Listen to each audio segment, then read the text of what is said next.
అయినటువంటి ప్రభుత్వం దాని మీద వారు లేవనెత్తినటువంటి అనేక అంశాలను అయితే నివృత్తి చేయాలి లేదా వాటి మీద చర్చించి సవరించుకోవాలి, సరి అయిన వివరణ ప్రజలకు ఇవ్వాలి. నిన్న రేవంత్ రెడ్డి గారు అంటే ఎంత మరుగుజ్జు మనస్తత్వం అంటే కేసీఆర్ గారు 7ంటికి ప్రెస్ మీట్ అయితే ఆయన 9 గంటలకు రాత్రి 9:30కి ఇంట్లో చిట్చాట్ పెట్టడం అంటేనే ఆయన ఎంత సంకుచిత మనస్తత్వంతో ఎంత మరుగుజ్జు మనస్తత్వంతో ఆయన గారు ముఖ్యమంత్రి పనిచేస్తుండో మనకు అర్థమవుతా ఉంది. సరే, అది ఆయన విజ్ఞత, ఆయనకు వదిలేస్తాం. ఇప్పుడు కేసీఆర్ గారి వ్యక్తిత్వం ఏమో హిమాలయాల పర్వతాలంత ఎత్తుగలిగిన వ్యక్తిత్వం కేసీఆర్ గారిది. రేవంత్ రెడ్డిది ఏమైపోయిందంటే ఒక మరుగుజ్జు మనస్తత్వం, సంకుచిత భావాలు కలిగినటువంటి వ్యక్తి. కేసీఆర్ గారు నిన్న ఒక స్టేట్స్మెన్ లాగా మాట్లాడారు, కానీ రేవంత్ రెడ్డి గారు నిన్న చిట్చాట్ రూపంలో మాట్లాడింది ఎట్లుందంటే ఒక స్ట్రీట్ రౌడీ లాగా మాట్లాడినట్టున్నది.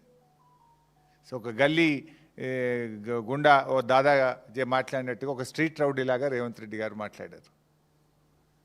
ఇంత చిల్లరగా మాట్లాడతారా? ఆయన కేసీఆర్ గారు చాలా గొప్పగా ఆయన మాట్లాడుతూ ఒక మాట అన్నారు, తెలంగాణకు నొక్కుబడనీయను అన్నాడు. తెలంగాణకు నొక్కుబడనీయను అని కేసీఆర్ గారు అంటే ఈ ముఖ్యమంత్రికి, ఈ సాగునీటి మంత్రికి ఎందుకంత నొప్పి కలిగిందో నాకు అర్థమవుతలేదు. ఎందుకంటే తప్పు చేసింది కనుక మీకు నొప్పి కలిగింది, రాష్ట్రానికి మీరు అన్యాయం చేసింది కనుక, సురుకు తలిగింది కనుక, మీరు సమాధానం లేదు కనుక ఫ్రస్ట్రేషన్లో ఆ చిల్లర మాటలు మాట్లాడినారు.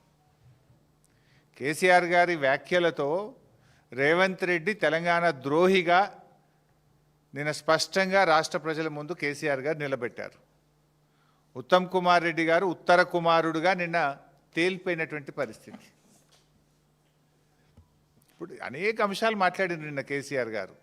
అరే, మేమున్నప్పుడు ఫస్ట్ క్యాబినెట్లోనే 2,000 రూపాయల పెన్షన్ ఇస్తామంటే ఇచ్చి చూపినాం. మరి నీ 4,000 పెన్షన్ ఎందుకు ఇస్తలేవు? ప్రజలకు బాండ్ పేపర్ మీద రాసిచ్చినావు కదా, గ్యారంటీ కార్డు ఇచ్చినావు కదా, 2 ఏళ్ళు అయిపోయింది, 4,000 పెన్షన్ ఏమైందని కేసీఆర్ గారు అడిగారు. దానికి సమాధానం చెప్పిండ్రా మీరు? ఎందుకు ఆ చిల్లర మాట్లాడుతున్నారు? మహిళలకు మహాలక్ష్మి 2,500 ఇస్తామన్నారు, ఇంకెప్పుడు ఇస్తారు? 2 ఏళ్ళు అయిందని ప్రధాన ప్రతిపక్ష నాయకుడిగా వారు లేవనెత్తారు. What is the answer? ఎందుకు ఇవ్వడం లేదు? కాంగ్రెస్ పార్టీకి అపారమైన అనుభవం ఉన్నది, నిధులు ఎలా సమీకరించాలో ఎలా ఇవ్వాలో మాకు బాగా తెలుసని ఎన్నికల ముందు చెప్పింది కదా. ఏమైంది మీ అనుభవం? మీ అనుభవం అంతా దోపిడీకి, కమిషన్లకు, వాటాలకు, లూటీలకే సరిపోతుందా? అరే, ఎరువులు దొరుకుతలేవు. బీఆర్ఎస్ ఉన్నప్పుడు ఆటో డ్రైవర్కి ఫోన్ చేస్తే ఇంటికాడ ఎరువుల బస్తాలు దించిపోయినరు, బాయికాడ దించిపోయినరు. కాంగ్రెస్ వచ్చినాక మళ్ళీ చెప్పులు లైన్లో పెట్టే పరిస్థితి వచ్చింది. మళ్ళీ యాపులేంది, మ్యాపులేంది, రైతులను ఎందుకు గోసబెడుతున్నారు అని కేసీఆర్ గారు మాట్లాడారు. దానికి సమాధానం ఏది? అరే, ఫార్మా సిటీ అనేటువంటిది ఎందుకు, దాని ఇంపార్టెన్స్ ఏందో కేసీఆర్ గారు చెప్పారు. నగరంలో ఉన్నటువంటి జీడిమెట్ల కానీ అనేక రసాయనిక పరిశ్రమలు ఉన్నాయి, వాటన్నిటిని అక్కడ తరలించడానికి 5 ఏళ్ళు కష్టపడి చేసినాం. నీ ఇష్టం వచ్చినట్టు రియల్ ఎస్టేట్ వ్యాపారం చేయడం కాదు, హైదరాబాద్ ప్రజల శ్రేయస్సు కోసం ఫార్మా సిటీని అక్కడికి పెట్టాలనుకున్నాము అని చెప్పిండ్రు. దాని మీద ఏది మీ ఆన్సర్? ఏది? ఆయనేమో ఒక స్టేట్స్మెన్ లాగా ఈ రాష్ట్ర ప్రయోజనాల కోసం, ఈ హైదరాబాద్ ప్రయోజనాల కోసం కేసీఆర్ గారు మాట్లాడారు. కానీ రేవంత్ రెడ్డి గారు దీన్ని అంత సొల్లు మాటలు, ఆర్థిక అరాచకత్వం బీఆర్ఎస్ పాలనలో అని నిన్న రేవంత్ రెడ్డి గారు మాట్లాడినారు. అదే నిన్నగాక మొన్న నువ్వు గ్లోబల్ సమ్మిట్ పెడితే గ్లోబల్ సమ్మిట్కి వచ్చిన టోనీ బ్లేర్, బ్రిటిష్ మాజీ ప్రధానమంత్రి గారు ఏం చెప్పినారు రేవంత్ రెడ్డి గారు? ఒకసారి వీడియో పెట్టుకొని చూడు, మర్చిపోతే. ప్రముఖ ఆర్థిక రంగ నిపుణులు, ఆర్బీఐ గవర్నర్ గౌరవనీయులు సుబ్బారావు గారు ఏం చెప్పినారు? ఒక్కసారి ఆ వీడియో చూడు. కొత్త రాష్ట్రమైన తెలంగాణ అద్భుతంగా ఆర్థిక ప్రగతిని సాధించింది, 3 రెట్ల జిఎస్డిపిని సాధించింది, 3 రెట్లు పర్ క్యాపిటా ఇన్కమ్ పెరిగింది అని కేసీఆర్ పాలనను నువ్వు పిలుచుకున్నటువంటి అతిథులే నిన్ను కూర్చోబెట్టి నీ సమక్షంలోనే చెప్పింది కదా. ఇంకా సిగ్గు లేకుండా ఏం మాట్లాడుతున్నావు? కేసీఆర్ గారు ఆర్థికంగా ఈ రాష్ట్రాన్ని పరిపుష్టిని సాధించారు, జిఎస్డిపి గ్రోత్ రేట్లో, పర్ క్యాపిటా గ్రోత్ రేట్లో దేశానికే మార్గదర్శకంగా ఈ తెలంగాణను నిలిపారు కేసీఆర్ గారని ఇలా ప్రపంచవ్యాప్తంగా పేరుగాంచిన టోనీ బ్లేర్ చెప్పిండ్రు. ఈ దేశంలో పేరుగాంచిన దువ్వూరి సుబ్బారావు గారు చెప్పిండ్రు. నువ్వు దోలుకొచ్చుకున్న గెస్ట్లే చెప్పిండ్రు. నువ్వు మాట్లాడేది నిజమా? ఆ ప్రముఖ ఆర్థిక రంగ నిపుణులు మాజీ ప్రధాని చెప్పేది నిజమా? ఎందుకు ఆ చిల్లర మాటలు మాట్లాడతావు? రాష్ట్రం పరువు తీయకు రాజకీయాల కోసం. ఈ రాష్ట్రం గొప్పగా ఉన్నది ఆర్థికంగా అని మాజీ ప్రధాని, మాజీ ఆర్బీఐ గవర్నర్లు ఒకవైపు కితాబిస్తుంటే నువ్వు రాజకీయాల కోసం ఎందుకు ఈ చిల్లర మాటలు మాట్లాడుతున్నావు? రాష్ట్ర ప్రజల పరువును ఎందుకు తీస్తున్నావు? రాష్ట్రం యొక్క గౌరవాన్ని ఎందుకు దెబ్బతీస్తున్నావు? రాష్ట్ర ప్రగతిని ఎందుకు దెబ్బతీస్తున్నావు అని అడుగుతా ఉన్నా. అసలు ఏమన్నా మాట్లాడితే ఏమన్నా ఒక సందర్భం ఉందా? ఇప్పుడు ఏదో పచ్చ కళ్ళద్దాలు పెట్టుకుంటే లోకమంతా పచ్చగా కనబడ్డట్టు ఈ రేవంత్ రెడ్డి బుద్ధే అది. ఎందుకంటే ఆయనే స్వయంగా చెప్పిండు, నా సొంత పార్టీ నాయకులనే తొక్కుకుంటా పెరిగినోన్ని అని నువ్వే చెప్పినావు కదా. నీ నాయకుడు, నీ మంత్రి కోమటిరెడ్డి వెంకటరెడ్డే చెప్పిండు, 50 కోట్లు పెట్టి మావాడు పిసిసి అధ్యక్ష పదవి కొనుక్కున్నాడు అని. 50 లక్షల రూపాయలు లంచం ఇస్తూ రెడ్ హ్యాండెడ్గా ఒక ఎమ్మెల్యేను కొనుగోలు చేసే ప్రక్రియలో పట్టుబడ్డ దొంగవు నువ్వు. అసలు నీకు నిజాయితీ ఎక్కడదయా? మా దృష్టిలో ఒక పార్టీ అనేది తల్లి లాంటిది. పార్టీ అధ్యక్షులు ఒక తండ్రి లాంటి వారు. 25 సంవత్సరాలుగా ఒక రాజకీయ పార్టీలో నిజాయితీగా, నిక్కచ్చిగా, నాయకుడి అడుగుజాడల్లో త్యాగాల పునాదుల మీద ఎదిగిన నాయకత్వం మాది. నువ్వేందే చదువుకున్నది బీజేపీ లాంటి నువ్వే చెప్తివి. అదేవిధంగా పెరిగిందేమో తెలుగుదేశం లాంటివి, నౌకరేమో కాంగ్రెస్లో చేస్తున్నా అనబట్టివి. రేపు ఏడుంటావో తెలియని రకం నువ్వు. పుట్టుకో దాంట్లో, చదువో దాంట్లో, నౌకరో దాంట్లో, రేపు ఎన్నుంటావో నువ్వు. అసలు నీకు నీతి, జాతి, విలువలు నీకేమైనా ఉన్నాయా? పైసలు పెట్టి పదవి కొనుక్కుంటావు, పూటకో పార్టీ మారుస్తావు. చొక్కాలు మార్చినంత ఈజీగా పార్టీలు మార్చిన నాయకుడు రేవంత్ రెడ్డి. అరే మేము సిల్వర్ జూబ్లీ జరుపుకున్నాం. ఎమ్మెల్యే పదవిని, మంత్రి పదవిని మా నాయకుడు ఆదేశిస్తే గడ్డిపోచల్లాగా త్యాగాలు చేసిన చరిత్ర మాది. వెన్నుపోట్లు పొడిచిన చరిత్ర నీది. నీకు మాకు నక్కకు నాగలోకు అనుకున్నంత తేడా ఉంది. నువ్వా మా గురించి మాట్లాడేది? నీకు మాట్లాడే అసలు నైతికత ఉందా నీకు? ఇవాళ నువ్వు ఎట్లా అంటే ఊసెర వెల్లులు కూడా నిన్ను చూస్తే సిగ్గుపడతాయి. నువ్వు మాటలు మార్చే తీరు కానీ, నువ్వు పార్టీలు మార్చే తీరు ఊసెర వెల్లులు కూడా సిగ్గుపడేటంత దారుణంగా ఉంది నీ పరిస్థితి. అరే నీ నోటితోనే సోనియా గాంధీని దేవత అంటివి, నీ నోటితోనే బలిదేవత అన్న రకం కదా నువ్వు. మొక్కాల నీ నోటికి. బలిదేవత అన్నది నువ్వే, దేవత అన్నది నువ్వే. రేపు ఇంకేమంటావు ఆమెను?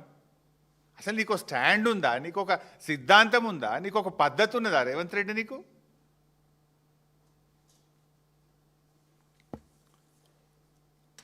ఈరోజు నిన్న రేవంత్ రెడ్డి అన్ని అబద్ధాలే. కాళేశ్వరం లేకుండానే ఈ రాష్ట్రం అట ధాన్యం ఉత్పత్తిలో దేశంలో నంబర్ 1 చేసినట్టు నువ్వు చేసినావు. నువ్వు రాకముందే 2022-23 ఇది అఫీషియల్ డాటా. 2022-23లోనే 258 లక్షల మెట్రిక్ టన్నుల ధాన్యం ఉత్పత్తి చేసి దేశంలో తెలంగాణను నంబర్ 1గా నిలిపిందే కేసీఆర్ ప్రభుత్వం ఇన్ ద ఇయర్ 2022-23. అప్పుడే ఇన్ని వడ్లు కొనలేమంటేనే కదా ఢిల్లీకి పోయి మేము ధర్నాలు చేసింది కేసీఆర్ గారి నాయకత్వంలో. ఇవాళ ధాన్యం సేకరణలో కూడా 2020-21లో 141 లక్షల మెట్రిక్ టన్నుల ధాన్యం సేకరించి నంబర్ 1గా నిలిచిందే తెలంగాణ. ఇంత నువ్వు వచ్చినాక ఎప్పుడు సేకరించలే. ఈరోజు కూడా కాళేశ్వరం ప్రాజెక్టు నీళ్ళే పంటలు పండుతున్నాయి. ఇప్పుడు మల్లన్న సాగర్ కింద పండే పంట కాళేశ్వరం కాదా? రంగనాయక సాగర్ కింద పండే పంట కాళేశ్వరం కాదా? అనంతగిరి కింద పండే పంట కాళేశ్వరం కాదా? అవన్నీ కాళేశ్వరంకు దేర్ ఆర్ 3 సోర్సెస్. ఒకటి, బాగా పంట వర్షాలు పడితే ఎస్ఆర్ఎస్పి నుంచే కాళేశ్వరం నీళ్లు వాడతాం. మధ్య తరహా వర్షాలు పడితే ఎల్లంపల్లి నుంచి నీళ్లు వాడతాం. కరువు పరిస్థితులు వస్తే మేడిగడ్డ నుంచి నీళ్లు వాడతాం. గత 2 సంవత్సరాలుగా వర్షాలు పడ్డాయి కనుక ఇటు ఎల్లంపల్లి అటు ఎస్ఆర్ఎస్పి నుంచే కాళేశ్వరం మోటార్లు ఆన్ చేసినాం, కాళేశ్వరం ద్వారా రిజర్వాయర్లు నింపినాం, కాళేశ్వరం ప్రాజెక్టు ద్వారా లక్షల ఎకరాలకు ప్రత్యక్షంగా పరోక్షంగా సాగునీరు అందించినాం. ఎందుకు ఆ చిల్లర మాటలు మాట్లాడతావు? నువ్వు రాకముందే దేశంలో నంబర్ 1 తెలంగాణ, ధాన్యం ఉత్పత్తిలో, డాక్టర్ల ఉత్పత్తిలో తెలంగాణ నంబర్ 1 చేసిందే కేసీఆర్. ఇవాళ ఇక ఉత్తమ్ కుమార్ రెడ్డి గారు ఇక అంటే బాధపడతారేమో కానీ ఆయన వెనకట కేసీఆర్ గారు కాళేశ్వరం మీద అసెంబ్లీలో ప్రజెంటేషన్ పెడితే నేను ప్రిపేర్ అయ్యి రాలేదు అని అసెంబ్లీలోకి వెళ్ళి లేచిపోయిండు. నువ్వు 2 ఏళ్ళు అయింది నీటిపారుదల శాఖ మంత్రి అయ్యి, ఇప్పుడన్నా ప్రిపేర్ అయ్యిరా. ఏంది ఆ ప్రెస్ మీట్లు ఏంది? ఆ ప్రిపేర్ కాకుండా ప్రెస్ మీట్లకు వస్తే నీ పరువు పోతుంది, ఆ ప్రభుత్వం పరువు పోతుంది, రాష్ట్ర పరువు పోతుంది కదా. నేను ప్రిపేర్ చేస్తున్న అధికారులు కూడా మరి సరిగా ప్రిపేర్ చేస్తలేరా? నువ్వు సరిగా ప్రిపేర్ అవుతలేవా? నాకైతే అర్థమవుతలేదు. సగం సగం చదువుతాడు, సగం సగం చెప్తాడు, పురాగా చదవడు, పురాగా చెప్పాడు. ఇప్పుడు పాలమూరు డిపిఆర్ 2023లో వాపసు వచ్చింది అని నిన్న ఉత్తమ్ కుమార్ రెడ్డి గారు మాట్లాడినారు. మరి డిపిఆర్ వాపసు వస్తే ఈ పర్మిషన్లు ఎట్లా వచ్చినాయండి? డిపిఆర్ వాపసు వస్తే ఈ పర్మిషన్లు ఎట్లా వచ్చినాయి? ఇగో ఇది మినిస్ట్రీ ఆఫ్ ట్రైబల్ అఫైర్స్ 17/7/2023లో పాలమూరు ఎత్తిపోతల పథకానికి 90 టీఎంసీలతో బీఆర్ఎస్ ప్రభుత్వము ప్రతిపాదిస్తే దానికి కేంద్ర ప్రభుత్వంలో ట్రైబల్ వెల్ఫేర్ డిపార్ట్మెంట్ ఇచ్చిన క్లియరెన్సు. ఇగో ఇది ministry of environment and forest and climate change, ఇది ఎన్విరాన్మెంట్ అప్రైజల్ కమిటీ మా ప్రభుత్వం పోవడానికి 2 నెలల ముందు 10/8/2023 అంటే ఒక్క నెలనే కదా, డిసెంబర్ ఏమో, 2 నెలల ముందు 10/8/2023లో 90 టీఎంసీలకు డిపిఆర్ను మేము పంపిస్తే 10/8/2023 నాడు ఈఏసీ క్లియరెన్స్. ఇది 27/10/2023 అంటే ఒక్క నెల ముందు, ప్రభుత్వం పోవడానికి 1 నెల ముందు. ఇది forest department, environment and forest department నుంచి వచ్చిన క్లియరెన్స్. ఇట్లా అనేక క్లియరెన్స్లు, దాదాపు ఇవన్నీ క్లియరెన్స్లు మేము సాధించినాయి. ఆనాడు 2023 ఏప్రిల్లో డిపిఆర్ వెనక్కు పంపిస్తున్నాము అని మా ప్రభుత్వం ఉన్నప్పుడు కేంద్రం చెప్పింది. చెప్పిన వెంటనే 2 రోజుల లోపలనే ఆనాటి మా ఇరిగేషన్ సెక్రటరీ రజత్ కుమార్ గారు లేఖ రాసి ఢిల్లీకి పోయి మీరు వెనక్కు పంపొద్దు అని ఒత్తిడి పెంచి పోరాడి కేసీఆర్ గారు స్వయంగా నీటిపారుదల మంత్రితో మాట్లాడి ఆ డిపిఆర్ యొక్క ఈ ప్రాసెసింగ్ కంటిన్యూ చేసినాం, అనుమతులు సాధించినాం. మేము ఎన్ని అనుమతులు సాధించినాము? పాలమూరు రంగారెడ్డికి 7 అనుమతులు బీఆర్ఎస్ ప్రభుత్వం సాధించింది. 1 కాదు, 2 కాదు. ఫారెస్ట్ డిపార్ట్మెంట్లో ముందు ఫస్ట్ క్లియరెన్స్ ఉంటుంది, ఫైనల్ క్లియరెన్స్ ఉంటుంది. ఫారెస్ట్ డిపార్ట్మెంట్ క్లియరెన్స్ తెచ్చుకున్నాం, సిఈఏ అనుమతి తెచ్చుకున్నాం, అదేవిధంగా సిఎస్ఎంఆర్ఎస్ అనుమతి తెచ్చుకున్నాం, మోటా అనుమతి తెచ్చుకున్నాం, సిజిడబ్ల్యూఎంబి అనుమతి తెచ్చుకున్నాం, ఈఏసి అనుమతి తెచ్చుకున్నాం. ఇవన్నీ 90 టీఎంసీలకు మేము పాలమూరు రంగారెడ్డికి ప్రతిపాదనలు పంపి దాదాపు 7 అనుమతులు బీఆర్ఎస్ ప్రభుత్వం సాధించింది. ఇంకొకటో రెండో తెస్తే అయిపోతుంది.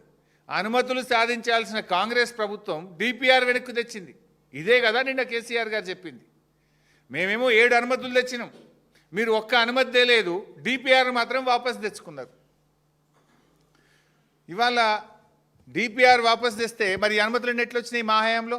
ఎందుకు మాట్లాడతావు ఉత్తమ్ కుమార్ రెడ్డి సగం సగం? వాపసు వాళ్ళు పంపిన మాట వాస్తవం. వెంటనే 3 రోజుల్లో కేసీఆర్ గారు మాట్లాడడం, ఇరిగేషన్ సెక్రటరీ పోవడం, ఒప్పించి మెప్పించి అనుమతుల ప్రక్రియను మేము కొనసాగింపజేసినాం కదా. మరి మీరేం చేసిండ్రు? మీరు నోర్లు మూసుకున్నారు. ఇవాళ మీ డిపిఆర్ వాపసు వచ్చి ఇప్పటికీ 7 నెలలే.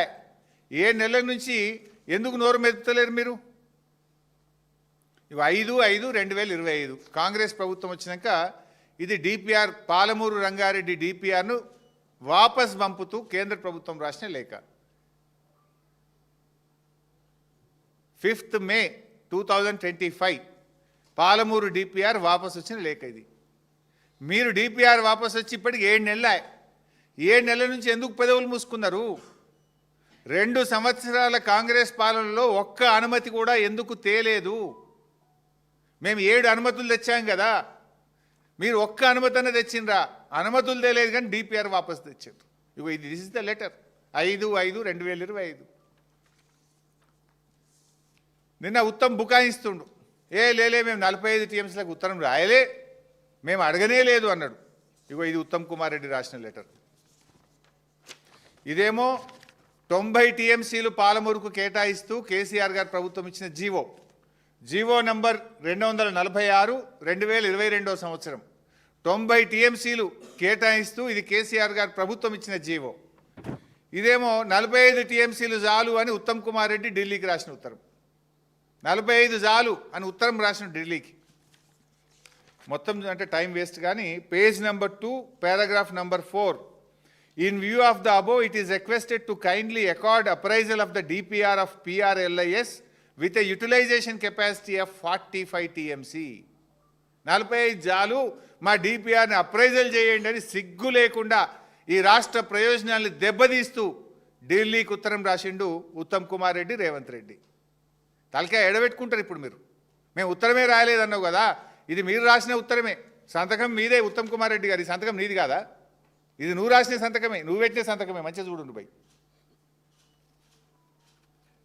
45 జాలని మేమేమో 90 టీఎంసీలకు 7 అనుమతులు తెస్తాం, నువ్వేమో డిపిఆర్ వాపస్ తెస్తావు, సగం జాలు 45 జాలని ఉత్తరం రాస్తావు. ఎవరు ముక్కులో పెడతావు? ఇప్పుడు దీని మీద 12 లక్షల ఎకరాల ఆయకట్టు ఉన్నది, 4 లక్షల ఎకరాలు దిండి ఆయకట్టు ఉన్నది. అంటే ఈ 45తోని నల్లగొండకు అన్యాయం చేస్తావా, మహబూబ్ నగర్కి అన్యాయం చేస్తావా, రంగారెడ్డికి అన్యాయం చేస్తావా?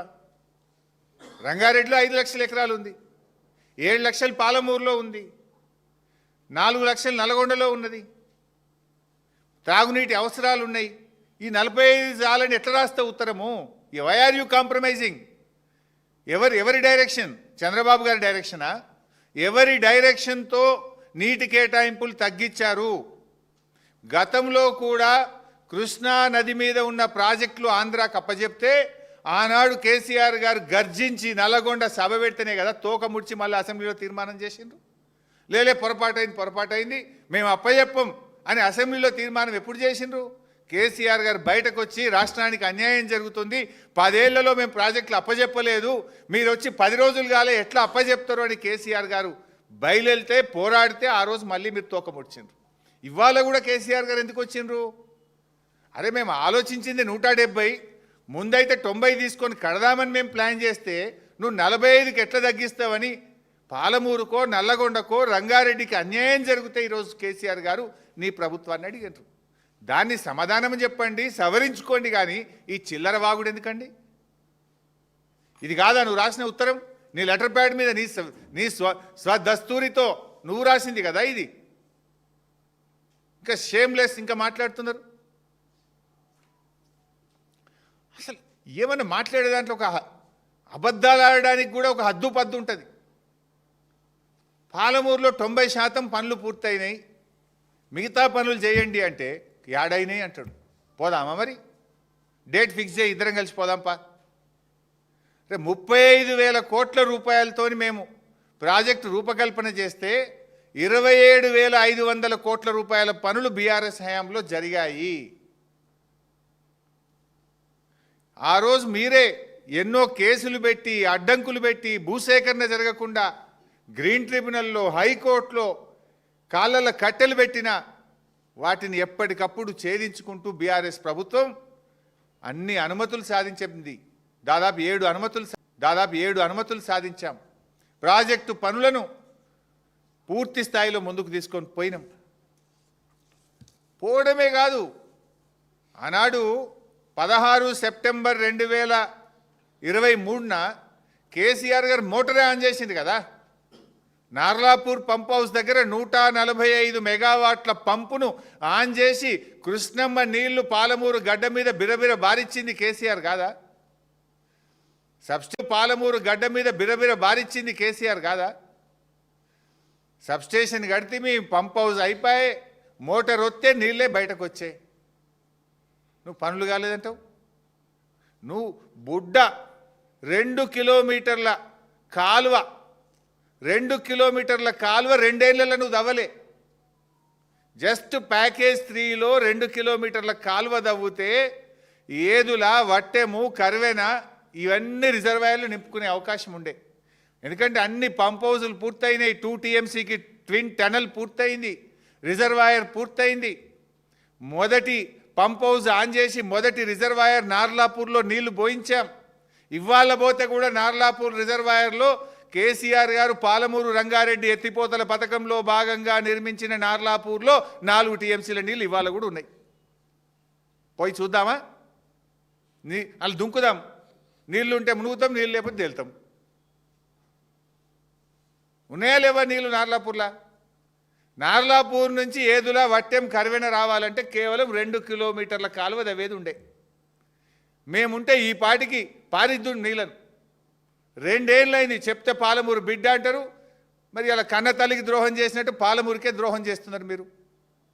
2 కిలోమీటర్ల కాలువ దవ్వంది నిజం కాదా? తట్టెడు మట్టెత్తింది నిజం కాదా? 60% పనులు పూర్తయిన ఉద్దండాపూర్ రిజర్వాయర్ను ఈ రోజుకి ఎందుకు పూర్తి చేయలేదు? 2 ఏళ్లలో ఉద్దండాపూర్ రిజర్వాయర్ పనులు ఎందుకు జరుగుతలేవు? మా హయాంలో ట్విన్ టనల్ పూర్తయినాయి, పంప్ హౌజులు పూర్తయినాయి, నార్లాపూర్ ఏదుల వట్టెం కర్వెన రిజర్వాయర్లు పూర్తయినాయి, ఉద్దండాపూర్లో 60% పని అయింది. మీరు మొద్దు నిద్రపోతున్నారు. మీకు పర్సంటేజ్లకు కమిషన్లకు వాటాలు పంచుకోవడంలోనే టైం సరిపోతలేదు మీకు. ఢిల్లీకి గల్లీకి ఇదంతా మీది రైజింగ్ ఇన్ ఫ్లయింగ్.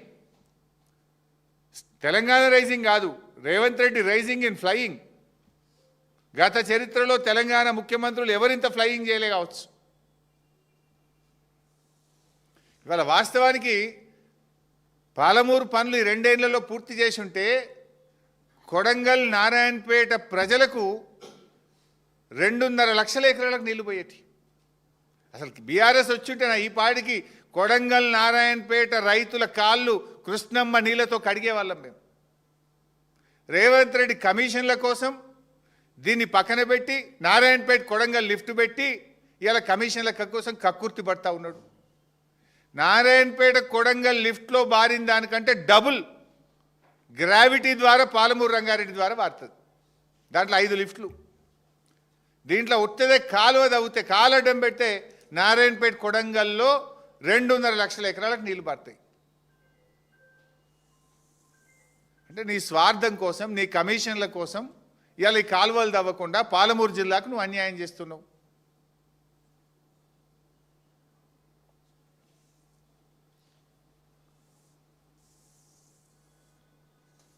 ఇవాళ 45 TMCలు అడగడం అనేది ఒక చారిత్రక తప్పిదం. ఈ ప్రభుత్వం ఒక చారిత్రక తప్పిదానికి పాల్పడ్డది. దివాలా కోరు కాంగ్రెస్ ప్రభుత్వం అని చెప్పొచ్చు. ఎందుకు చంద్రబాబును చూసి భయపడుతున్నారా? ఢిల్లీలో కేంద్ర ప్రభుత్వాన్ని చూసి రేవంత్ రెడ్డి భయపడుతున్నాడా? దేనికోసం తగ్గించుకుంటున్నారు? అనుమతుల కోసం పోరాడాల్సిన మీరు అనుమతులు వదిలిపెట్టినరు, DPR వాపసు తెచ్చిండ్రు, నీటి కేటాయింపులను సగానికి సగం తగ్గించుకున్నారు. మరి నల్గొండకి ఏం కావాలి? రంగారెడ్డి జిల్లా ఏం కావాలి? దిండి ఎత్తిపోతల పథకానికి నీళ్ళు ఎట్లు ఇస్తారు? నువ్వు అసలు తెలంగాణకు ముఖ్యమంత్రివా, ఆంధ్రాకు ముఖ్యమంత్రివా? ఎవరి ప్రయోజనాలు కాపాడే ప్రయత్నం చేస్తున్నావు? పాలమూరు బిడ్డ అని చెప్పుకుంటూ పాలమూరు గొంతుకు వస్తున్నావు కదా నువ్వు. మళ్ళీ గదే ఏదో అంటారు చూడు, పాడిందే పాట పాసువన్ల దాసరా ఏదో అంటారు, గాడిద పాటనో ఏదో అట్లున్నది రేవంత్ రెడ్డి పాట. గదే మళ్ళీ 299, 512 దాన్ని అసెంబ్లీలోనే మూతోడు జవాబు దియామై మూతి వలగొట్టేట ఆన్సర్ చెప్పిన అసెంబ్లీలో ఆధారాలతో సహా చెప్పిన. మళ్ళా గదే చిల్లర పాట పాడతాడు. ఆయన దగ్గర ఆన్సర్ లేదు. ఈయన ఇంతకు ప్రిపేర్ కాడు, ఆయన అంతకు ప్రిపేర్ కాడు. ఒక ఆయుధం పట్టుకుంటాడు, ఇక గదే చెప్తుంటాడు, ఊకదంపుడు కొట్టుడిగా. విషయం ఉండదు. నీకు లాస్ట్ టైం అసెంబ్లీలో చెప్పినా కదా, 299, 512 మీద 1 డే ఫుల్ డిస్కషన్లో మీ నోరు ముయించిన నేను. అరే 1/2 డజన్ మంది మంత్రులు లేస్తే కూడా ఎవరికి వాళ్ళకి సమాధానం చెప్పినాం. మేము కేసీఆర్ ట్రైనింగ్లో పెరిగిన వాళ్ళం కదా.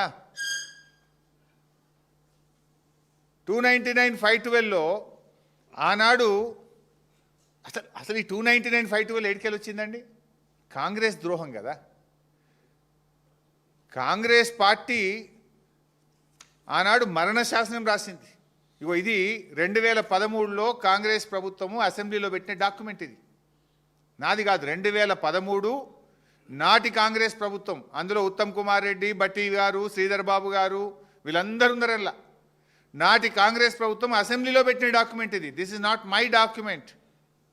రాష్ట్ర ఏర్పాటుకు కొద్ది రోజుల ముందు తెలంగాణకు కృష్ణమ్మ నదిలో 299 టీఎంసీలు కేటాయించినము, ఆంధ్రాకు 512 టీఎంసీలు కేటాయించినమని కాంగ్రెస్ పార్టీ అసెంబ్లీలో పెట్టిన డాక్యుమెంట్ ఇది.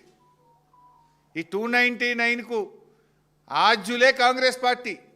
This is not my document, this is assembly document. అయినా బీఆర్ఎస్ పార్టీ ఊరుకోలే.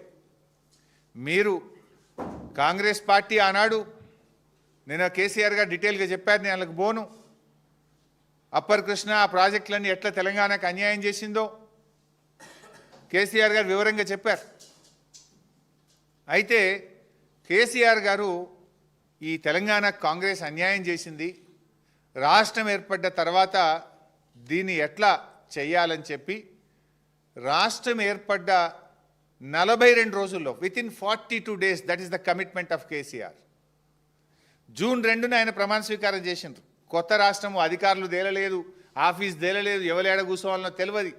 బట్ ఆయన కమిట్మెంట్, ఆయన డెడికేషన్. జూన్ 2న ప్రభుత్వం ఏర్పడితే జూలై 14, 2014 స్వయంగా కేసీఆర్ గారు ఢిల్లీకి వచ్చి ఆనాటి కేంద్ర మంత్రి ఉమాభారతి గారిని, ఆనాటి ప్రధానమంత్రి గారిని కలిసి మాకు ఈ 299 పేరిట అన్యాయం జరిగింది, రాష్ట్ర పోరాటమే నీళ్ల కోసము, మాకు సెక్షన్ 3 కింద వెంటనే కృష్ణా నదీ జలాలు పునః పంపిణీ చేయండి. ఆనాడు 811. ఈ 811 టీఎంసీలను మళ్ళా పంచాల 2 రాష్ట్రాల మధ్య. లేదు, బ్రిజేష్ తీర్పు ప్రకారం ఆ 1005 టీఎంసీలను మాకు 2 రాష్ట్రాల మధ్య పంచాలని రాష్ట్రం ఏర్పడ్డ 42 రోజుల్లో ఢిల్లీకి పోయి పోరాడిన నాయకుడు KCR. That is his commitment. డిపిఆర్లు వాపస్ తెచ్చిన వాళ్ళు మీరు, ఢిల్లీకి పోయి సెక్షన్ 3 కోసం పోరాడింది కేసీఆర్. సెక్షన్ 3 అంటే ఏంటిదంటే యాక్ట్, అది మన రాజ్యాంగంలో 2 రాష్ట్రాల మధ్య జల వివాదం తలెత్తినప్పుడు ఆ రాష్ట్రాల మధ్య నీటి పంపిణీని చేయాల్సిన బాధ్యత కేంద్రానికి. దాన్ని పరిష్కరింపజాలకపోతే ట్రిబ్యునల్ వేసి ట్రిబ్యునల్ ద్వారా పరిష్కరించాలి. కేసీఆర్ గారు వేయండి, మాకు పరిష్కరించండి అని పోరాడిండు. ఢిల్లీ వినకపోతే సుప్రీంకోర్టుకు పోయింది కేసీఆర్ గారు. అపెక్స్ కౌన్సిల్ మీటింగ్లో మాట్లాడిండు కేసీఆర్ గారు. కేంద్రం మెడలు వంచి ఒత్తిడి చేసి ఆయన సెక్షన్ 3ని సాధించారు కదా. సెక్షన్ 3 కేసీఆర్ గారు ఎందుకు సాధించినట్టు? ఆనాటి కాంగ్రెస్ ప్రభుత్వం తెలంగాణకు అన్యాయం చేసింది కనుకనే కృష్ణానదిలో నిజమైన వాటా సాధించడం కోసమే కదా సెక్షన్ 3ని కేసీఆర్ సాధించింది. ఒకవేళ 299 టీఎంసీలకు మేము శాశ్వత ఒప్పందం చేసుకొని ఉంటే కేసీఆర్ గారు సెక్షన్ 3 కోసం ఎందుకు కొట్లాడతాడు? అపెక్స్ కౌన్సిల్కు ఎందుకు పోరాడతాడు? సుప్రీంకోర్టు మెట్లు ఎందుకు దొక్కుతాడు? వందల సంఖ్యలో ఉత్తరాలు ఎందుకు రాస్తారు? అంటే కాంగ్రెస్ ఉమ్మడి రాష్ట్రంలో అన్యాయం చేసింది కనుక మన వాటా తేలాలని చెప్పి ఆయన సెక్షన్ 3 పోరాడి సాధించిండు కేసీఆర్. ద్రోహులు మీరు, దొంగే దొంగ దొంగ అన్నట్టు మీరు మాట్లాడుతున్నారు. కేసీఆర్ సంతకం పెట్టిండు, ఆడబెట్టిండు చూపి నాకు. రేవంత్ రెడ్డి ఇప్పటికి 100 సార్లు చెప్పిన కేసీఆర్ సంతకం పెట్టిండని. చూపివే 299కి ఎడబెట్టిండో కేసీఆర్. ఎందుకు చిల్లర మాటలు మాట్లాడుతావు? ఆ కుర్చీ గౌరవాన్ని ఎందుకు తగ్గిస్తావు? ఆనాడు అడహక్ ఒప్పందం, ఎందుకంటే అప్పటికి ఉమ్మడి ఆంధ్రప్రదేశ్ అసెంబ్లీలోనే 299, 512K ప్రాజెక్టులకు నిర్మించింది కనుక తాత్కాలికంగా దీన్ని వాడుకోండి, ట్రిబ్యునల్ పంచిన తర్వాత ఎవరి లెక్క వాళ్ళకే. ఈ యొక్క 299 అనేది ఏ రకంగా రాబోయే ట్రిబ్యునల్ కోర్టు తీర్పులకు కానీ పంపకాలకు కానీ అడ్డంకి కాబోదు అని స్పష్టంగా ఒక తాత్కాలికమైన ఒప్పందం అధికారుల మధ్య జరిగింది. సేమ్ థింగ్ నువ్వు గవర్నమెంట్ వచ్చినాక నీ రాహుల్ బొజ్జా 2025 కాంగ్రెస్ గవర్నమెంట్ వచ్చినాక కూడా ఇవి అదే 299, 512కు మీరు ఒప్పందం చేసుకొని సంతకాలు పెట్టి, దీని మీద నేను కూడా అనొచ్చు రేవంత్ రెడ్డి సంతకం పెట్టిండ, నీళ్ళకి అబద్ధం ఆడరాదైంది నాకు. రేవంత్ రెడ్డి సంతకం పెట్టి 299 ఒప్పుకున్నాడని నేను అనలేనా? మాకు కొంచెం విలువలు ఉన్నాయి, పద్ధతులు ఉన్నాయి. నీలాగా స్థాయి దిగిపోయి చిల్లర మాట్లాడడం మేము. మరి నీ గవర్నమెంట్ వచ్చినాక కూడా మీ రాహుల్ బొజ్జాపై 299 సంతకం పెట్టి వచ్చింది కదా. దీంట్లో కూడా ఏం రాసిండ్రు? ఎలాంటి భవిష్యత్తులో అప్పుడు మొదటి నుంచి సేమ్ రిప్యుటేషన్ ఉంటుంది. అది ఈ 299 అనేది తాత్కాలిక, ఈ సంవత్సరానికే, భవిష్యత్తుకు ఉండదు, ట్రిబ్యునల్ అవార్డు మీద ఎలాంటి ప్రభావం ఉండబోదు, సేమ్ థింగ్. మరి ఇంట్లోనే ఇదే రాహుల్ బొజ్జా ఇంకో ఉత్తరం రాసిండు, ఏమని? ట్రిబ్యునల్ అవార్డు వచ్చేదాకా 50-50 చేసుకుందాం. ఏది నీ కాంగ్రెస్ ప్రభుత్వం, రేవంత్ రెడ్డి రాసిండు ఏమని? 299 మాకు చాలది, 50-50 అన్న ఈయనరు, ఇప్పుడు ట్రిబ్యునల్ అవార్డు వచ్చినాక ఫైనల్ చేసుకుందాము అన్నారు. ఆ 50-50 కోసం ఇక మేము 28 ఉత్తరాలు రాసినాం, నువ్వేం కొత్తగా రాయలే. మేము కూడా 299 చాలదు అని ఇక డేట్లతో సహా ఉన్న 28 ఉత్తరాలు, ఏ డేట్ రాసినాము, ఎప్పుడు రాసినాము, 28 ఉత్తరాలు బీఆర్ఎస్ ప్రభుత్వం కూడా రాసింది. నువ్వు కొత్తగా రాసింది ఏమున్నది? నువ్వు కొత్తగా చేసింది ఏమున్నది? మేము కదా ట్రిబ్యునల్ సాధించింది, మేము కదా నీటి హక్కులను సాధించింది. అంటే నోరు తెరిస్తే పచ్చి అబద్ధాలు. ముఖ్యమంత్రి అంతే, నీళ్ళ మంత్రి కూడా అదే ఏందో తొక్కి ఈయన కూడా తొక్కినట్టున్నాడు అంటారు చూడు, అలా అదేదో అయిపోయినట్టుంది.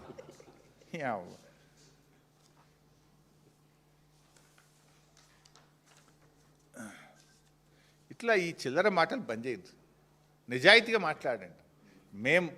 మా కేసీఆర్ గారు ఆయన ప్రాణాన్ని ఫనంగా పెట్టి తెలంగాణ తెచ్చినోడు కదా. ఆయన బతికుండంగా తెలంగాణకు అన్యాయం కానిస్తాడా? అసలు ఎవడు నమ్ముతాడా తెలంగాణలో? కేసీఆర్ ఒక్క చుక్క నీళ్ళు వదులుకుంటాడా? తెలంగాణకు అన్యాయం కానిస్తాడు? నువ్వు మాట్లాడుతాడని ఎవడు నమ్మాలి కదనే. 10 ఏళ్ళలో 1 ఎకరానికి నీళ్ళు ఇవ్వలేదు అంటాడు ఉత్తమ్ కుమార్ రెడ్డి. నోరా మోరా? నేను అసెంబ్లీలో చెప్పిన, నేను నిలబెట్టి చెప్పినా, నేను కూసోబెట్టి చెప్పినా కదా. నేను సాటుకు చెప్పలే, ఉత్తమ్ కుమార్ రెడ్డిని అసెంబ్లీలో కూసోబెట్టి చెప్పిన, మిస్టర్ ఉత్తమ్ 17,000 ఎకరాలకు కొత్త ఆయకట్టు బీఆర్ఎస్ నీళ్ళు ఇచ్చింది. సారీ క్షమించాలి, 17,24,000 ఎకరాలు.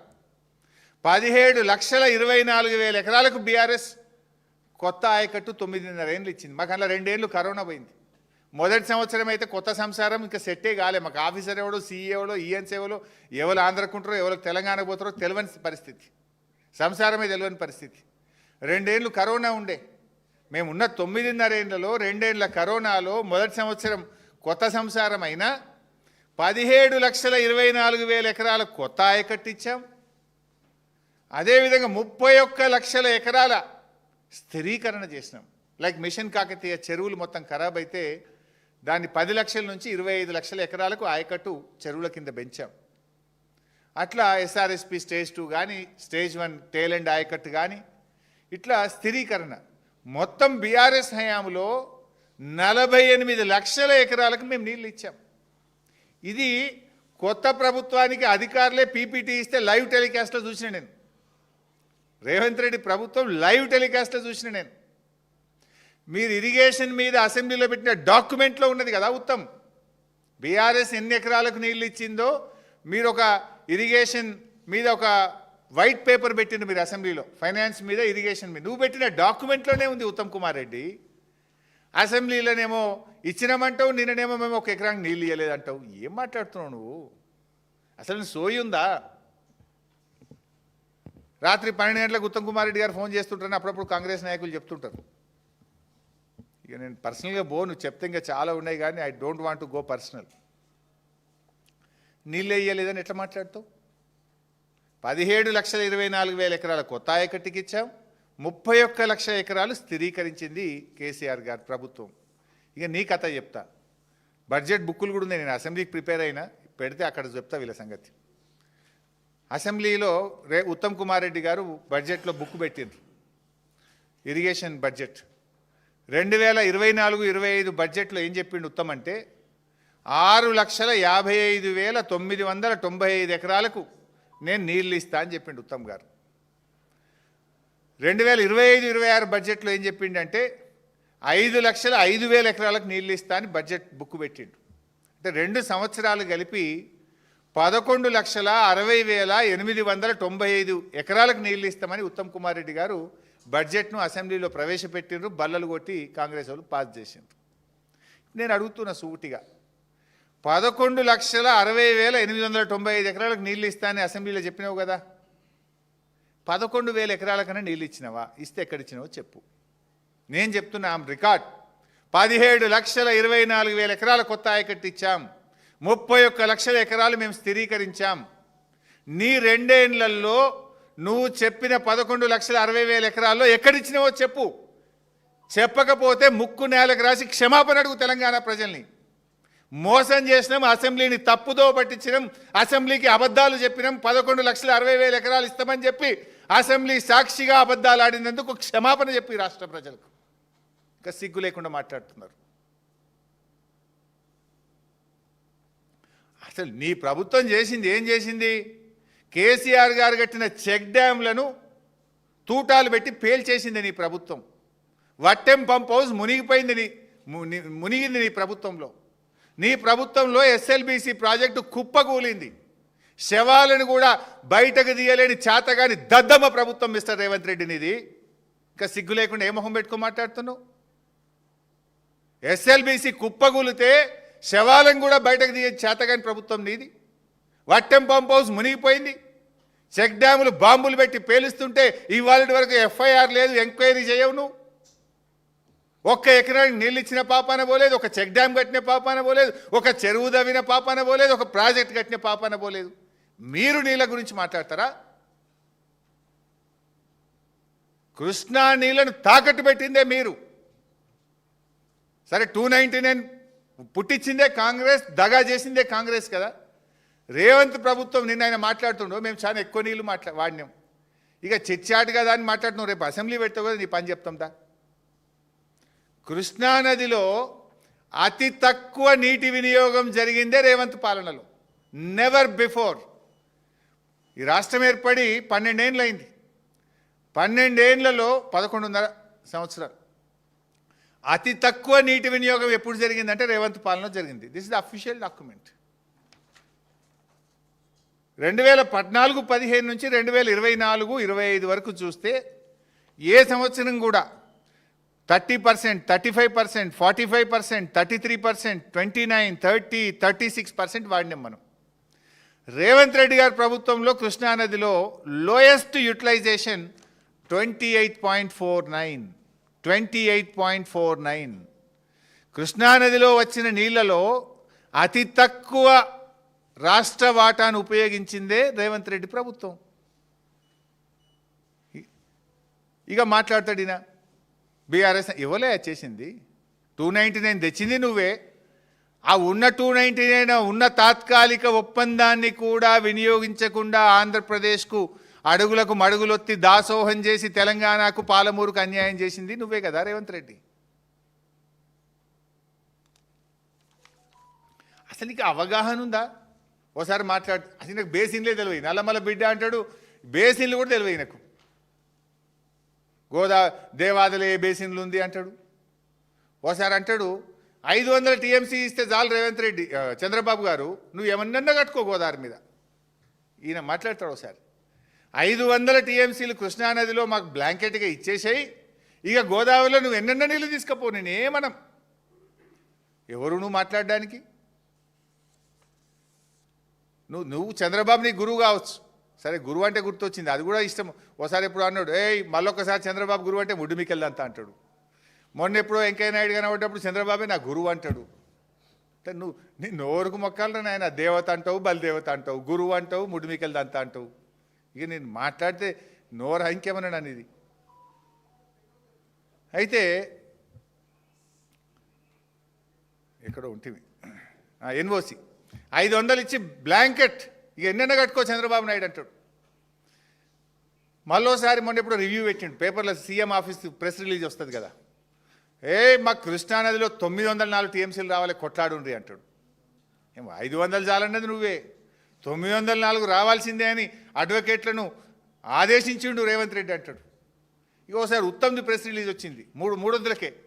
ఉత్తమ్ అంటాడు కృష్ణాలో మేము 763 కోసం కొట్లాడుతున్నాం అంటాడు. ఇవ్వంది నిజం? 763 నిజమా? 500 నిజమా? 904 నిజమా?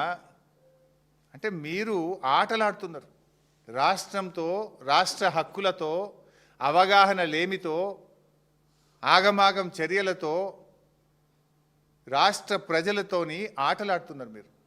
రాష్ట్ర హక్కులను కాలరాస్తున్నారు మీరు. రాష్ట్ర ప్రయోజనాలను దెబ్బతీస్తున్నారు. పూటకో మాట మాట్లాడి మీ పరువు తీసుకున్నారు కానీ రాష్ట్రం పరువు తీస్తున్నారు. తెలంగాణ ముఖ్యమంత్రికి ఇంత అవగాహన ఉంది, తెలంగాణ నీళ్ల మంత్రికి ఇంత అవగాహన ఉంది అని పక్క రాష్ట్రాల ముందు నవ్వుల పాలు చేస్తున్నారు ఈ తెలంగాణను మీరు.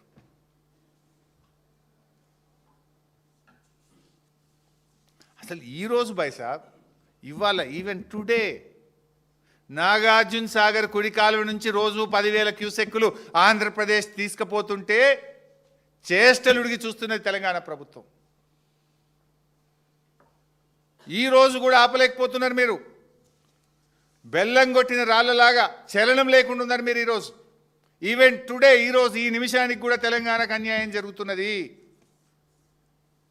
వాస్తవానికి ఈ సంవత్సరం వచ్చిన 1010 టీఎంసీల్లో ఆంధ్రప్రదేశ్కు దక్కాల్సింది 666, కానీ ఇప్పటికే 657 తీసుకుపోయింది ఆంధ్రప్రదేశ్.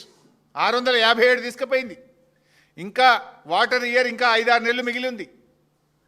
అసలు వాళ్ళకు మిగిలింది ఎంత? ఇంకా 9 టీఎంసీలే. కానీ ఇప్పుడు రోజు ఒక టీఎంసీ తీసుకుపోతున్నారు. మరి రేపు మనకేం కావాలి? మన విద్యుత్ అవసరాలు ఏం కావాలి? సాగర్ ఎడమ కాలువ ఆయకట్టు ఏం కావాలి? ఎందుకు మౌనంగా ఉంటున్నారు? ఎవరు ప్రయోజనాలు మీరు కాపాడాలనుకుంటున్నారు? ఏంది ఈ చిల్లర? ఈరోజు కూడా 10,000 పోతుంటే ఎందుకు మాట్లాడతలేరు మీరు?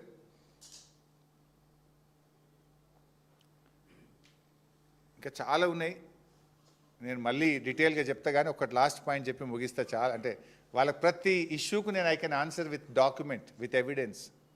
నోరు మూపించగలుగుతా. ఇప్పుడు కాల్వకుర్తి నెట్టంపాడుకు బీఆర్ఎస్ అంటే పైసలు ఇవ్వలేదు, నీళ్ళే ఇవ్వలేదని నిన్న ఆయన గారు మాట్లాడారు. ఎవరు? ఉత్తమ్ గారు. This the document.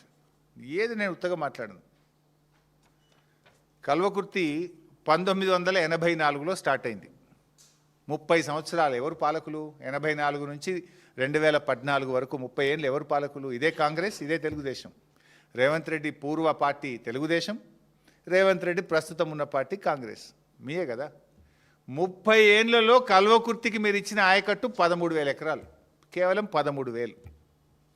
BRS party వచ్చిన తర్వాత 2,600 కోట్ల రూపాయలు ఖర్చు పెట్టి 3,07,000 ఎకరాలకు మేము కల్వకుర్తిలో నీళ్ళు ఇచ్చాం. నేను ఉత్తమ అంటాడు కల్వకుర్తి ఎందుకు పూర్తి చేయాలి? అడిగేటోళ్ళు లేడనుకుంటున్నావా? మా దగ్గర లెక్కలు లేవనుకుంటున్నావా? నువ్వు అబద్ధాలు ఆడితే మేమేమన్నా చేతులు కట్టుకొని చూస్తామనుకుంటున్నావా? 30 ఏళ్ళ కాంగ్రెస్ తెలుగుదేశం పాలనలో మీరిచ్చింది 13,000, మేమిచ్చింది 3,07,000 ఎకరాలు. నెట్టంపాడు 9 ఏళ్ళ కాంగ్రెస్ పాలనలో మీరిచ్చింది 2,000 ఎకరాలు, మేమిచ్చింది 1,42,000 ఎకరాలు. భీమా 9 ఏళ్ళ కాంగ్రెస్ పాలనలో మీరిచ్చింది 12,000 ఎకరాలు, మేమిచ్చింది 1,58,000 ఎకరాలు. కోయిల్ సాగర్ మీరిచ్చింది గుండు సున్నా 9 ఏళ్ళ కాంగ్రెస్, మేమిచ్చింది 38,250 ఎకరాలు. తుమ్మిళ్ళ లిఫ్ట్ పెట్టి 55,000 ఎకరాలకు నీళ్ళు ఇచ్చాం. ఇట్లా మేము చెరువుల ద్వారా, చెక్ డ్యాంల ద్వారా, తుమ్మిళ్ళ, కల్వకుర్తి, నెట్టంపాడు, భీమా, కోయిల్ సాగర్ ద్వారా 10 లక్షల ఎకరాల్లో పాలమూరులో నీళ్లు బారిచ్చాం మేము. 10 లక్షల ఎకరాల్లో నీళ్లు బారిచ్చాం మేము. మేము నీళ్ళు ఇవ్వలేదంటే అవగాహన ఉండి మాట్లాడుతున్నారా? అవగాహన లేకుండా మాట్లాడుతున్నారా? ఇట్లా అనేక విషయాలు ఉన్నాయి. ఇంకా ఎస్ఎల్బీసీ గురించి కూడా మాట్లాడుతున్నారు. పదే రేవంత్ రెడ్డి అబద్ధం ఆడతాడు. ఆయన బీఆర్ఎస్ అంటే ₹1 ఇవ్వలేదట, ఎస్ఎల్బీసీ పక్కకు పెట్టింది అంటాడు. నేను అసెంబ్లీలో చెప్పిన, అంటే తెలంగాణ ప్రజలకు కూడా విజ్ఞప్తి చేస్తున్నా, ఈ జూటాకోర్ రేవంత్ రెడ్డి మాటలు మీరు నమ్మకండి. అంటే ఆయన ఏంటంటే ఆయనతో సిద్ధాంతం, ఒక అబద్ధాన్ని 100 సార్లు ఆడితే నిజమైద్దనే సిద్ధాంతాన్ని రేవంత్ రెడ్డి గారు అమలు చేస్తూ ఉన్నారు. ఎస్ఎల్బీసీ ప్రాజెక్టు మీద బీఆర్ఎస్ ప్రభుత్వము అసలు మేము వచ్చినాడు కల్వకుర్తి కూడా, నేను first time as irrigation minister కల్వకుర్తికి పోయిన పంప్ హౌస్కు. నేను పోయినాడు పంప్ హౌస్ అప్పటికి పాడుబడిపోయి 5 ఏళ్ళు ఆ మూలకబడి. నేను పోయి ఆడ నిలబడి చూస్తుంటే గబ్బిలాలు లేచినాయి. వాళ్ళకెళ్ళి పంప్ హౌస్ దగ్గర వెళ్ళి గబ్బిలాలు లేచి వచ్చినాయి పైకి. అంటే గన్నేళ్ళ నుంచి మూలకపడ్డది ఆనాటి కాంగ్రెస్ పాలనలో. గబ్బిలాలకు స్థావరం అయిపోయింది ఆనాటి కల్వకుర్తి ప్రాజెక్ట్. మేము కదా దాన్ని పూర్తి చేసి 3 లక్షల ఎకరాలకు నీళ్ళు ఇచ్చింది. అట్లే ఎస్ఎల్బీసీ మొత్తం బేరింగులు పోయి ఆ టీబీమ్ మిషన్ మూలకు పడ్డది. బీఆర్ఎస్ వచ్చినాక అడ్వాన్స్ ఇచ్చి పైసలు ఇచ్చి ఎస్ఎల్బీసీ పనులను పునఃప్రారంభించి 1358 కోట్లు ఖర్చు పెట్టి 12 కిలోమీటర్ల టనల్ తవ్వినాం మేము. 12 కిలోమీటర్లు తవ్వినాం మేము. We spend 1358 crores. పక్కా లెక్క చెప్తున్నా కదా నేను, నీ లెక్క గాలికి చెప్తలేను కదా. ఆ ఎస్ఎల్బీసీలో భాగంగా ఉండే ఆ నీళ్ళు ఎడికి రావాలి? Dindi balancing reservoir, Pellipaka balancing రిజర్వాయర్లోకి ఎస్ఎల్బీసీ నీళ్ళు వస్తాయి. అటు ఎస్ఎల్బీసీని తవ్వుతూనే ఆ వచ్చిన నీళ్లు ఎస్ఎల్బీసీ ద్వారా వచ్చే నీళ్లను కాపాడి ఆయకట్టుకి ఇవ్వడానికి దిండి పెళ్లిపాక రిజర్వాయర్లు కూడా మేము పనులు చేసినాం. 3892 కోట్ల రూపాయలు ఖర్చు పెట్టి ఎస్ఎల్బీసీ ప్రాజెక్టులో అంతర్భాగమైన దిండి పెళ్లిపాక రిజర్వాయర్ల నిర్మాణం చేసింది కూడా బీఆర్ఎస్ పార్టీ. అసలు మొత్తం ఆ ప్రాజెక్టు మీద 10 ఏళ్ల కాంగ్రెస్ ఖర్చు పెట్టిన దానికంటే 9.5 ఏళ్లలో బీఆర్ఎస్ ఎక్కువ ఖర్చు పెట్టింది. నువ్వేం చేసినవయ్యా? రెండేళ్ళు అయింది నువ్వు వచ్చి. 2 ఏళ్లలో నువ్వు 1/2 కిలోమీటర్ కూడా అవ్వలే. కుప్పగులిస్తివి, 8 మందిని చంపుతివి. 2 ఏళ్ల కాంగ్రెస్ పాలనలో ఎస్ఎల్బీసీలో 1/2 కిలోమీటర్ గజం తవ్వినరా మీరు? మేము 12 కిలోమీటర్లు తవ్వినాం, దిండి కట్టినాం, పెళ్లిపాక కట్టినాం. 3892 కోట్ల రూపాయలు ఖర్చు పెట్టింది బీఆర్ఎస్. ఇది మా నిజాయితీ నల్గొండ పట్ల, ఇది మా చిత్తశుద్ధి. నువ్వేం చేసినవే 2 ఏళ్లలో? గజం తవ్వినవా? గజం తవ్వలే, ఆగమాగం చేస్తేవి, దాన్ని కుప్పగూలిస్తేవి, 8 మందిని కడుపులో పొట్ట పెట్టుకుంటువి. ఇంకా మాట్లాడతారు, ఏ ముఖం పెట్టుకొని మాట్లాడుతారు? ఒక ఆయన పోతాడు, ఆడికి పోయి చేపలు మంచుకుంటే ఇలా చేపలు పట్టుని, చేపలు వండుని అంటాడు. సచ్చి వాళ్ళు ఏడుస్తుంటే ఈయన చేపలు వండమంటాడు నాగార్జున సాగర్లో పోయి, శ్రీశైలం కాడ. ఇది మీ నిజాయితీ. సో మేము ఫైనల్గా చెప్పేది ఒకటే, ఈ చిల్లర మాటలు కట్టిపెట్టు. కేసీఆర్ గారు ఒక స్టేట్స్మెన్ లాగా ఆయన మాట్లాడినాడు, నువ్వేమో స్ట్రీట్ రౌడీ లాగా మాట్లాడుతున్నావు. ఇష్యూ బేస్డ్ మాట్లాడు, దాన్ని ఒక ముఖ్యమంత్రిగా నిజాయితీగా స్వీకరించు, తప్పులను సరిదిద్దుకో. ఆనాడు ప్రాజెక్టులు అప్పజెప్పితే కేసీఆర్ గర్జిస్తే నువ్వు ఇచ్చిన ప్రాజెక్టులు వెనక్కి తెచ్చుకున్నావు. ఇవాళ కూడా అదే చెప్తున్నాం. కేసీఆర్ వదిలిపెట్టాడు. ఇదేం చిల్లర పంచాయతీ కాదు, ఇది రాష్ట్ర భవిష్యత్తు, ఇది కోట్లాది మంది ప్రజల భవిష్యత్తు. బీఆర్ఎస్ ఊరుకోదు, ప్రజాక్షేత్రంలోకి పోతామని చెప్పిన కేసీఆర్ గారు రేపు నల్లగొండలో, పాలమూరులో, రంగారెడ్డిలో బహిరంగ సభలు పెడతాం. ఇంటింటికి డప్పు కొట్టి కాంగ్రెస్ ద్రోహాన్ని వివరిస్తాం. ఇప్పటికైనా బేషరతుగా 45 టీఎంసీలు చాలు అని ఢిల్లీకి రాసిన ఉత్తరాన్ని వాపస్ తెచ్చుకో, క్షమాపణ చెప్పు, చెంపలేసుకొని ఆ లెటర్ వాపస్ తీసుకొచ్చి 90 టీఎంసీలకు కట్టుబడి పనిచేయండి, ట్రిబ్యునల్ ముందు బలమైన వాదనలు వినిపించండి, రాష్ట్ర వాటాను సాధించండి అని హితవు పలుకుతున్నాం. Thank you. జై తెలంగాణ.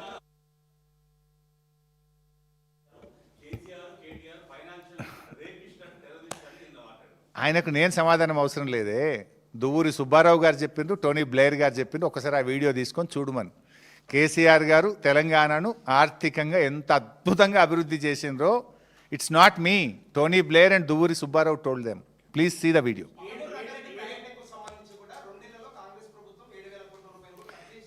ఏమైనా గజం కాలువ దగ్గరేమో చెప్పమని నాకు, నేను చూస్తా. నేనేమంటున్నా, ఉత్తమ్కు సవాల్ విసురుతున్నా.